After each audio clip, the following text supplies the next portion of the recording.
Hi again, welcome back. How have you been since our last counseling session?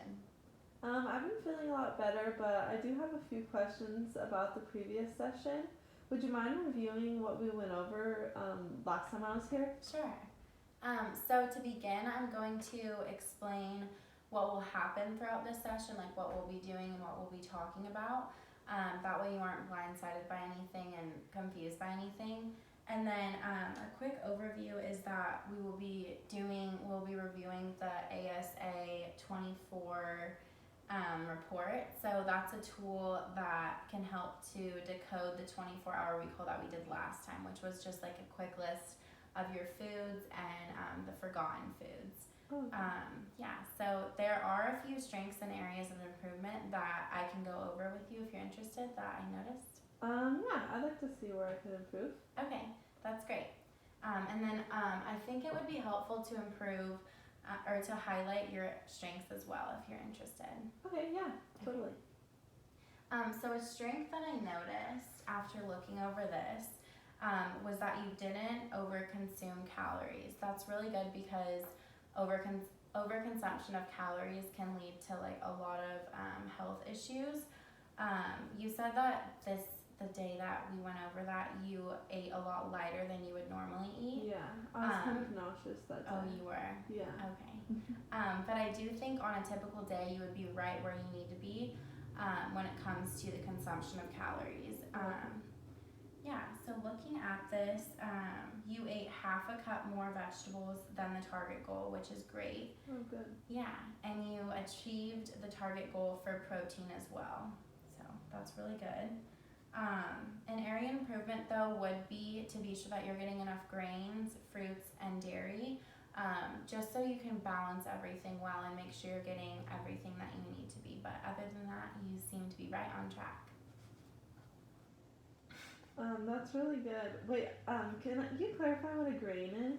Oh, sure. So it's just anything like there's like legumes, other examples on here. I've always wondered that.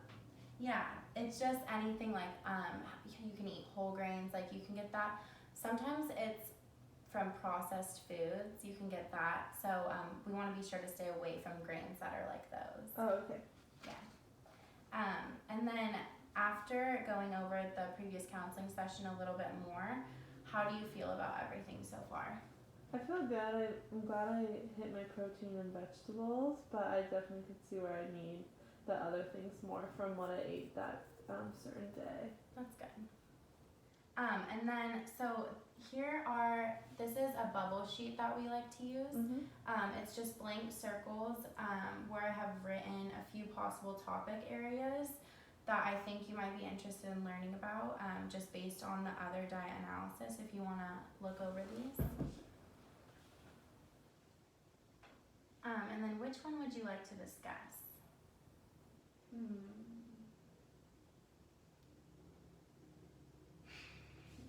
I think this one maybe.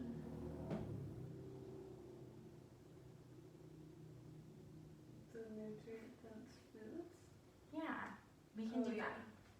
That's very important. So if someone is deficient in a considerable amount of micronutrients, that's a really broad area of improvement that we could address. And then to narrow that down a little bit more, it could just be so simple as you said, fitting in more nutrient dense foods. And then I was also wondering if you were interested in learning more about micronutrients and maybe like examples of nutrient dense foods and how they can help. Yeah, I think that'd be really helpful. Okay. I have some examples that I could incorporate. Okay. If you're interested. Cool, yeah. Okay. So a few examples, one could be kale. I don't really I don't like lettuce really, or spinach is okay, but I don't like lettuce, and I've only tried kale in a smoothie, but it tastes disgusting. Oh, okay. Yeah, that's totally fine. Everything is about preference. So, but I do have other options if you're interested in hearing about those. Okay, yeah, than, for like, sure. The greens. Mhm. So other options, you might be, after looking at your 24-hour diet recall from the last session, I felt like these were similar foods that you ate. Blueberries, salmon. Oh, I love salmon. You do? Yeah, That's my great. Green beans, broccoli, and Brussels sprouts are a few other examples that you could incorporate if you were interested. Oh yeah, I think I could easily put a lot of those in there. I really like berries, like blueberries would be really good. And I love Brussels sprouts. I cook those like all the time Oh, that's in the good. oven. I like to roast those. Green beans, yeah. Salmon is like my favorite food. I just don't eat it very much, but yeah, I definitely really like it. That's great that you're already thinking about how you could include more of those into your diet. And then I really like that you're being realistic with what you would or wouldn't eat. Yeah.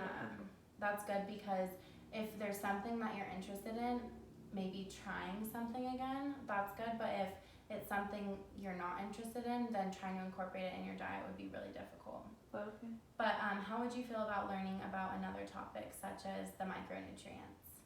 Oh sure. I don't want to be like dumb, but what is a micronutrient? Oh, that's not a dumb question at all. I'm glad that you're asking questions and trying to understand things better because that's the first step in like making a lifestyle change. Yeah, definitely. Yeah. Micronutrients, there's a definition. It's defined as a chemical substance that is required in minimal amounts for the normal growth and development of any living organism. So that's you. Okay. Micronutrients are dietary components, and they are referred to as vitamins and minerals. And although they are required in small amounts, they are very vital to developmental disease prevention and the well-being of an individual. Oh, okay. And it's super easy to be deficient in any micronutrients because our bodies don't produce them. We have to depend on getting them from food sources. So, yeah. But it's definitely hard to make sure you're getting enough because it only is a food source. But if you're interested, I can give you a general importance on micronutrients and a few examples of the benefits that they can have on the body. Yeah, that'd be really helpful. Okay, good. So, let me take a sip of water. So, deficiencies in micronutrients can come from iron, iodine, vitamin A, folate, and zinc. These can all have significant consequences on the health of an individual. There are other micronutrients, but out of these, do you have any that might interest you that you might think you might be more deficient in or that you've definitely heard of that can have like strong effects on your health? I'm sure that all of these are important to the body, but I think I've heard of people having problems with iron, so maybe I could hear about that one. Yeah, sure. So iron is an essential mineral that is crucial for both motor and cognitive development.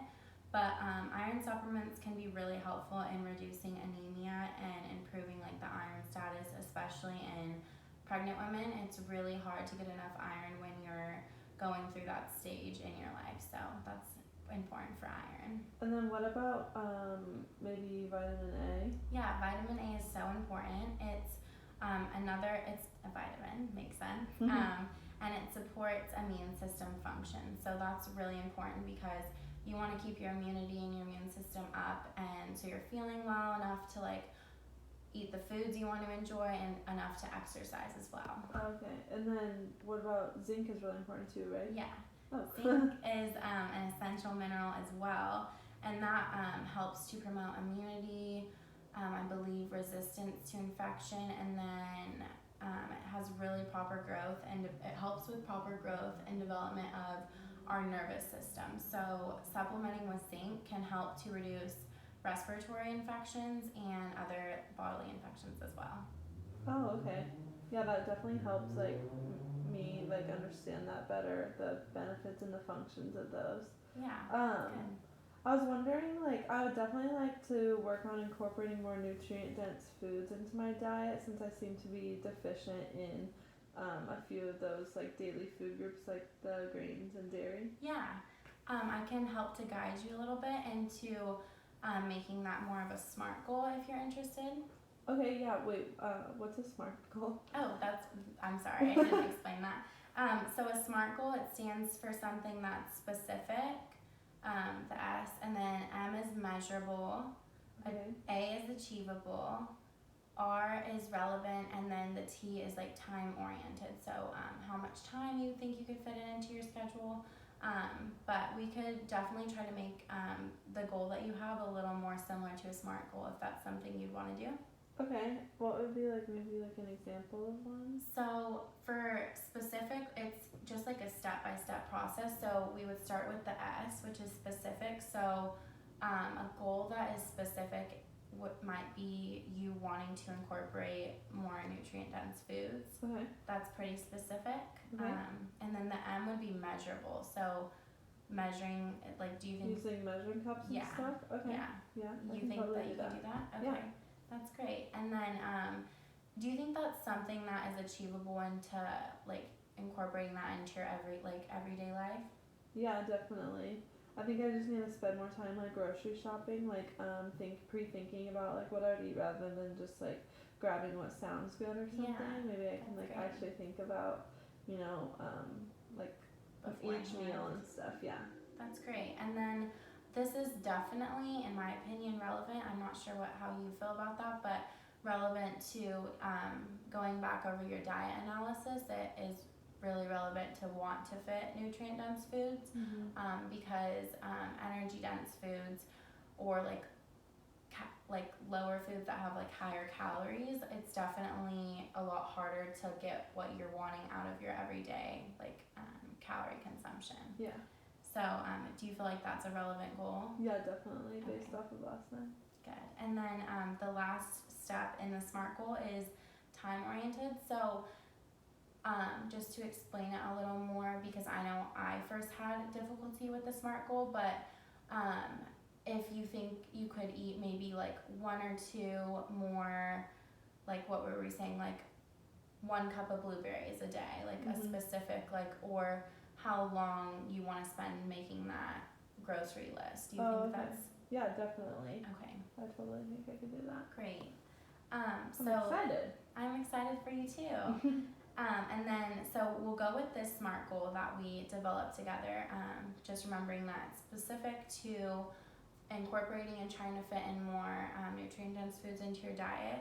And then we have what we call a roller of confidence. It's just from 1 to 10. I believe we used this last time. So it's pretty much like a scale of 1 to 10. How confident do you feel about this goal that we made? And you can just point anywhere on the scale.